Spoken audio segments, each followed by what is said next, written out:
Capítulo 28. Coletânea de Preces Espíritas. Preâmbulo. 1. Os Espíritos sempre disseram: a forma não é nada, o pensamento é tudo. Orai, cada um, segundo as vossas convicções e o modo que mais vos toca. Um bom pensamento vale mais que numerosas palavras estranhas ao coração. Os Espíritos não prescrevem nenhuma fórmula absoluta de preces. Quando as dão é para fixar as ideias e, sobretudo, para chamar a atenção sobre certos princípios da doutrina espírita. É também com o objetivo de ajudar as pessoas que têm dificuldades para expressar suas ideias, porque existem as que não creem ter realmente orado se seus pensamentos não foram formulados. A coletânea de preces contidas neste capítulo é uma escolha feita entre as que foram ditadas pelos Espíritos em diversas circunstâncias. Eles ditaram outras, e em outros termos, apropriadas a certas ideias ou a casos especiais, mas pouco importa a forma, se o pensamento fundamental é o mesmo. O objetivo da prece é elevar nossa alma a Deus.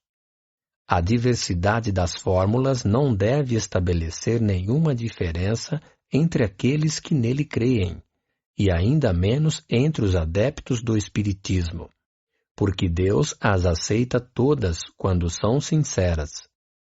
Não é preciso, pois, considerar esta coletânea como um formulário absoluto, mas como uma variedade entre as instruções que dão os Espíritos. É uma aplicação dos princípios da moral evangélica, desenvolvidos neste livro, um complemento aos seus ditados sobre os deveres para com Deus e o próximo, onde são lembrados todos os princípios da doutrina. O Espiritismo reconhece como boas as preces de todos os cultos, quando são ditadas pelo coração e não pelos lábios. Não impõe nenhuma delas, nem censura nenhuma. Deus é muito grande, segundo ele, para rejeitar a voz que lhe implora ou que canta seus louvores, porque a faz de um modo antes que de outro. Todo aquele que lançasse anátema contra as preces que não estão no seu formulário provaria que desconhece a grandeza de Deus. Crer que Deus se prende a uma fórmula é emprestar-lhe a pequenez e as paixões da humanidade. Uma condição essencial da prece, segundo São Paulo, capítulo 27, número 16, é de ser inteligível, a fim de que possa falar ao nosso espírito. Por isso, não basta que ela seja dita numa língua compreendida daquele que ora.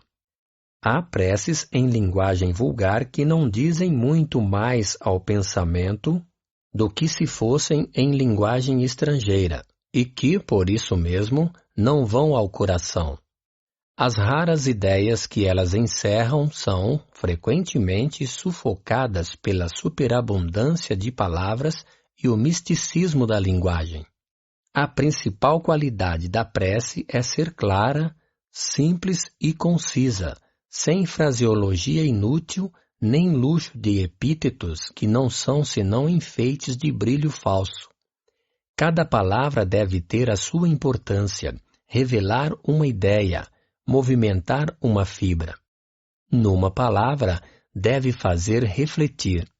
Só com essa condição a prece pode alcançar o seu objetivo. De outro modo, não é senão ruído. Vede também com que ar de distração e volubilidade elas são ditas na maioria das vezes. Vêem-se lábios que se movimentam, mas, pela expressão da fisionomia e mesmo o som da voz, reconhece-se um ato maquinal, puramente exterior, ao qual a alma permanece indiferente. As preces reunidas nesta coletânea estão divididas em 5 categorias: preces gerais, preces para si mesmo, preces pelos vivos, preces pelos mortos e preces especiais para os doentes e os obsidiados, com a finalidade de chamar mais particularmente a atenção sobre o objeto de cada prece e melhor fazer compreender a sua importância.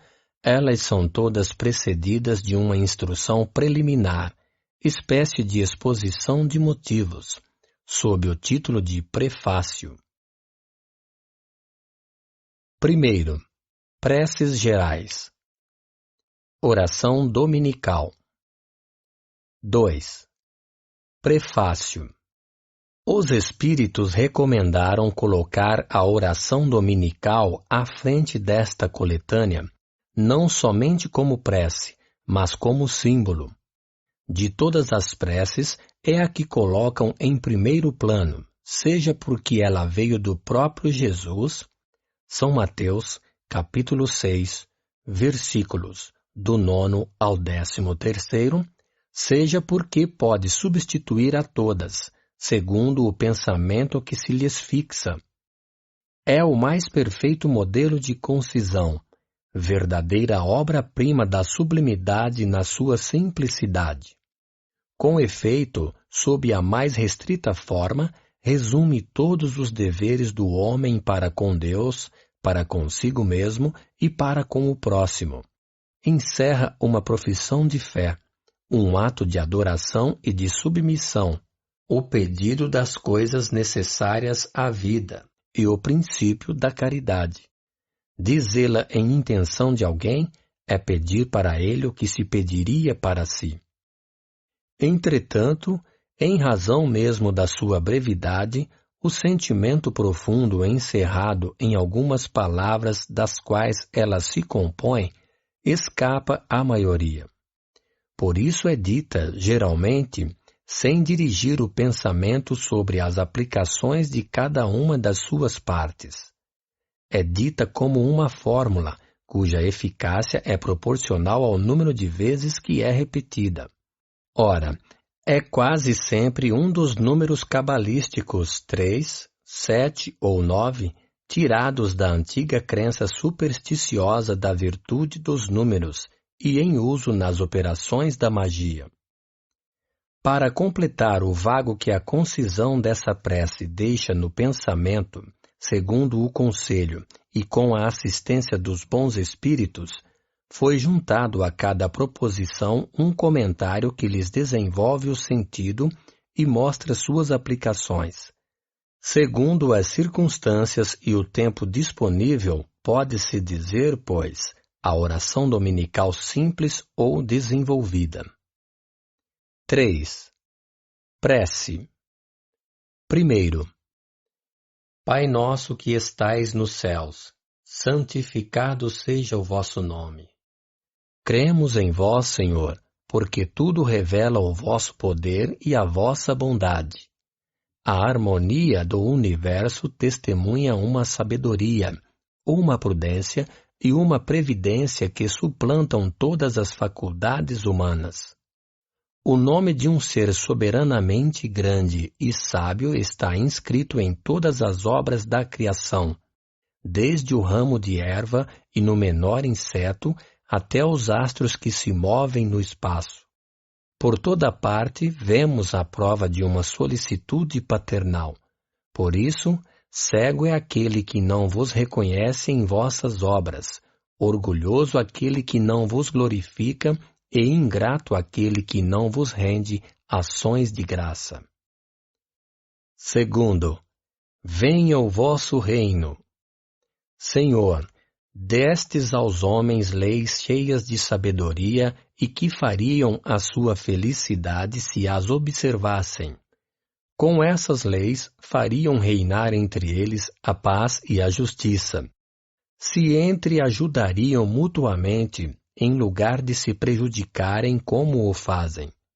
O forte sustentaria o fraco em lugar de esmagá-lo. Evitariam os males que engendram os abusos e os excessos de todos os gêneros.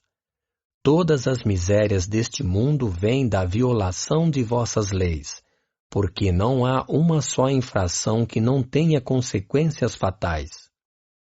Destes ao animal o instinto que lhe traça o limite do necessário, e ele com isso maquinalmente se conforma.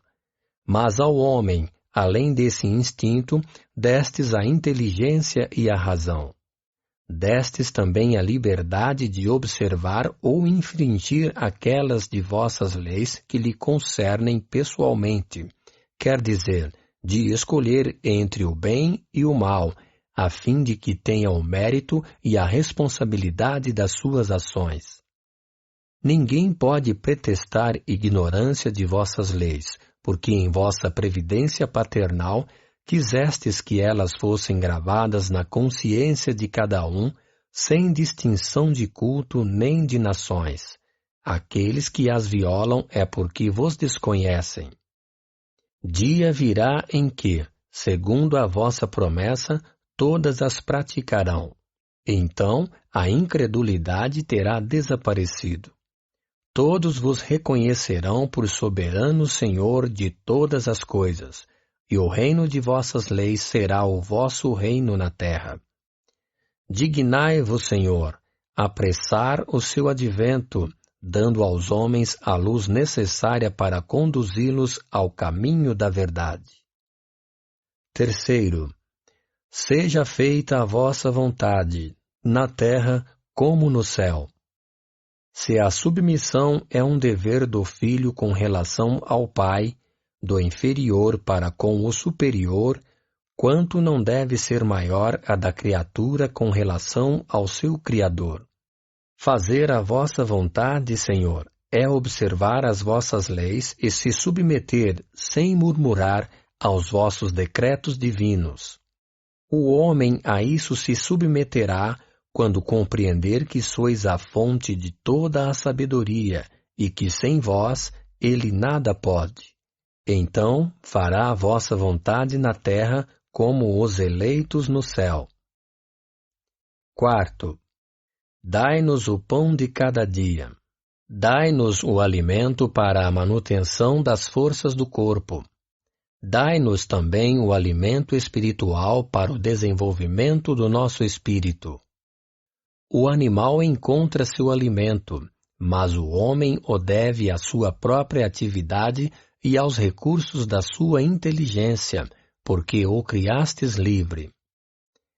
Vós lhe dissestes: tirarás teu alimento da terra com o suor da tua fronte. Com isso, lhe fizestes do trabalho uma obrigação, a fim de que ele exercite a sua inteligência na procura dos meios de prover as suas necessidades e seu bem-estar, uns pelo trabalho material, outros pelo trabalho intelectual. Sem o trabalho, permaneceria estacionário e não poderia aspirar à felicidade dos espíritos superiores. Secundais o homem de boa vontade que se confia a vós para o necessário, mas não aquele que se compraz na ociosidade e gostaria de tudo obter sem trabalho, nem aquele que procura o supérfluo. Capítulo 25. Quantos são os que sucumbem por suas próprias faltas, por sua incúria, sua imprevidência ou sua ambição, e por não quererem se contentar com o que lhes destes? Estes são os artífices de seu próprio infortúnio e não têm o direito de se lamentar, porque são punidos naquilo em que pecaram. Mas a estes mesmos não abandonais, porque sois infinitamente misericordioso. Vós lhes estendeis mão segura desde que, como o filho pródigo, retornem sinceramente a vós. Capítulo 5, número 4. Antes de nos lamentarmos da nossa sorte, perguntemo-nos se ela não é obra nossa. A cada infelicidade que nos chegue, perguntemo-nos se não dependeu de nós evitá-la. Mas digamos também que Deus nos deu a inteligência para nos tirar do lamaçal e que depende de nós dela fazer uso. Uma vez que a lei do trabalho é a condição do homem na terra, dai-nos a coragem e a força para cumpri-la. Dai-nos também a prudência, a previdência e a moderação, a fim de não perder-lhe o fruto.